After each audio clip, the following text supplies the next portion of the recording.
Hi guys, അപ്പോൾ ഇന്ന് നമ്മൾ നോക്കാൻ പോകുന്നത് നിങ്ങളുടെ പേഴ്സൻ്റെ കറണ്ട് ഫീലിങ്സ് ആണ്. എൻ്റെ അഭിപ്രായത്തിൽ ഏഞ്ചൽസ് നിങ്ങളുടെ അടുത്ത് പറയുന്നത് നിങ്ങളുടെ പേഴ്സണ് നിങ്ങളുടെ അടുത്ത് കുറച്ചും കൂടി ഒരു റൊമാൻറ്റിക് ആയിട്ടുള്ള ഒരു പീരിയഡിലേക്ക് പോകാൻ താല്പര്യമുണ്ട് എന്നതാണ്. നിങ്ങളുടെ പേഴ്സൺ സോ മച്ച് ആലോചിച്ച് ലവിൻ്റെ കൺസെപ്റ്റിൽ ലവ് മറന്ന് അതിൻ്റെ മുകളിലേക്ക് പോകുന്ന ഒരു രീതിയിലേക്ക് എനിക്കിവിടെ കാണുന്നുണ്ട്. സത്യം പറഞ്ഞാൽ ട്രൂ ലവ് എന്ന് പറയുന്നത് വളരെ നല്ലതാണ്, നമ്മളുടെ അടുത്ത് ലവ് ഉണ്ടാകുന്നതും വളരെ നല്ലതാണ്.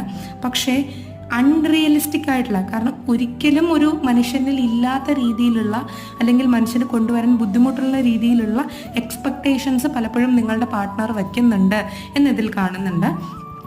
അതുകൊണ്ട് തന്നെ ജെൻറലായിട്ട് ചെറിയ രീതിയിൽ നിങ്ങൾക്ക് ബുദ്ധിമുട്ടുണ്ടെന്ന രീതിയിൽ അവരെ അറിയിച്ച് മുന്നോട്ട് പോവുക. ബിക്കോസ് അവരുടേതായിട്ടുള്ള താല്പര്യങ്ങളും അവരുടേതായിട്ടുള്ള അൺറിയലിസ്റ്റിക് എക്സ്പെക്റ്റേഷൻസും എല്ലാം നമുക്ക് ചിലപ്പോൾ സാധിച്ചു കൊടുക്കാൻ പറ്റിയെന്ന് വരില്ലായിരിക്കും.